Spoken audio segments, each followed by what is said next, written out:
Era o ano da morte do rei Uzias. Jerusalém estava mergulhada em incertezas. O povo andava perdido, os líderes desorientados, e até o templo parecia carregar o peso de uma nação à beira do colapso.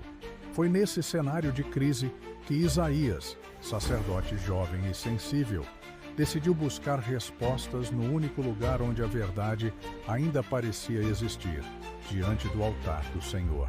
Ele caminhou devagar pelas escadarias do templo, o coração pesado, os olhos fixos nas pedras que cobriam o chão sagrado. Tudo ao seu redor era caos. Guerras se aproximavam, alianças vacilavam, e a corrupção já não se escondia nas sombras. Ela caminhava abertamente entre os líderes religiosos.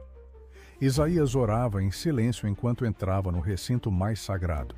Seus passos eram lentos, quase reverentes. Ele precisava ouvir algo maior do que vozes humanas. Precisava ver Deus. Foi então que tudo mudou. No momento em que ajoelhou-se diante do altar, o céu se rasgou. Uma luz intensa invadiu o templo, tão forte que ele teve que cobrir os olhos com as mãos. Não era a luz do sol, nem sequer parecia ter origem física. Era uma presença, uma glória incontida. E no meio daquela luz, Isaías viu o que nenhum homem havia contemplado antes. O próprio Senhor assentado em um trono alto e sublime, cercado por serafins que voavam em círculos perfeitos, cantando com vozes que faziam tremer os alicerces do templo. Santo, santo, santo é o Senhor dos exércitos, toda a terra está cheia da sua glória. Isaías caiu prostrado, tremia da cabeça aos pés. Sua alma parecia desfalecer diante da majestade divina. E ali, naquele instante, ele compreendeu algo terrível e libertador ao mesmo tempo. Ele era pecador. Um homem de lábios impuros, vivendo em meio a um povo igualmente distante de Deus. E mesmo assim, Deus havia permitido que ele visse aquilo. Um dos serafins voou até ele segurando um carvão ardente com uma pinça. Isaías sentiu o calor antes mesmo de vê-lo aproximar-se. Seu coração acelerou. Pensou: estou perdido, vou morrer. Mas o anjo falou com uma voz suave, compassiva: tua culpa foi tirada e teu pecado foi perdoado. Naquele exato momento, Isaías sentiu uma mudança dentro de si, como se um peso imenso tivesse sido arrancado de suas costas, como se o ar finalmente voltasse a entrar em seus pulmões. E então, uma nova voz ecoou pelo templo, mais profunda, mais poderosa. A quem enviarei? Quem irá por nós? Aquelas palavras foram como um trovão silencioso dentro do peito de Isaías. Ele levantou a cabeça, os olhos marejados. Ainda tremia, ainda temia. Mas uma força maior do que seu medo fez com que respondesse com firmeza: eis-me aqui, envia-me a mim. Foi ali naquele instante que começou a missão mais difícil que qualquer profeta já recebera. Porque Deus não só revelou a Isaías o que estava prestes a acontecer com Judá, como também lhe mostrou o futuro com uma clareza que desafiava a própria história. Isaías viu guerras, exílios, ruínas, mas também viu esperança. Viu uma criança nascida de uma virgem, um menino cujo nome seria Emanuel, Deus conosco.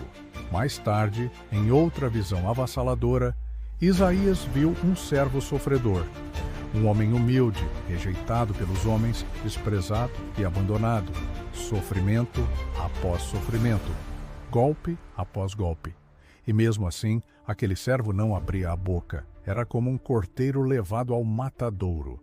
Mas, surpreendentemente, ele não resistia, suportava tudo, carregava sobre si o fardo dos outros, e no fim, Isaías viu algo que o deixou perplexo: vida, ressurreição, vitória. O profeta saiu do templo abalado. Sabia que não podia guardar aquilo para si. Tinha que falar, tinha que anunciar, mesmo sabendo que poucos acreditariam, mesmo sabendo que muitos ririam, mesmo sabendo que sua mensagem seria recebida com ironia e hostilidade. E assim começou a jornada de Isaías, Um homem chamado para falar a verdade em tempos de mentiras, para anunciar esperança em dias de desolação e para registrar profecias que levariam séculos para serem plenamente compreendidas. Profecias que apontavam para um único destino: o Messias, o Salvador, o Emanuel, o servo sofredor, o príncipe da paz. Seu livro, cheio de mensagens complexas, tornou-se um dos mais poderosos da Bíblia. Jesus citou Isaías mais do que qualquer outro profeta. Paulo usou Isaías para pregar aos gentios. Até hoje, suas palavras são estudadas, debatidas e, acima de tudo, cumpridas.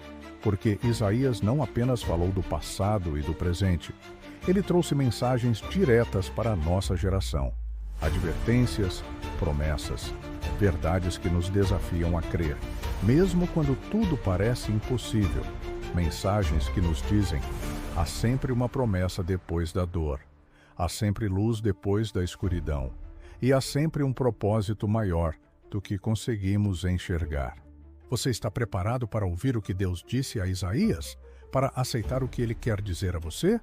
Porque esta história não termina no passado, ela continua, talvez até agora, na sua vida.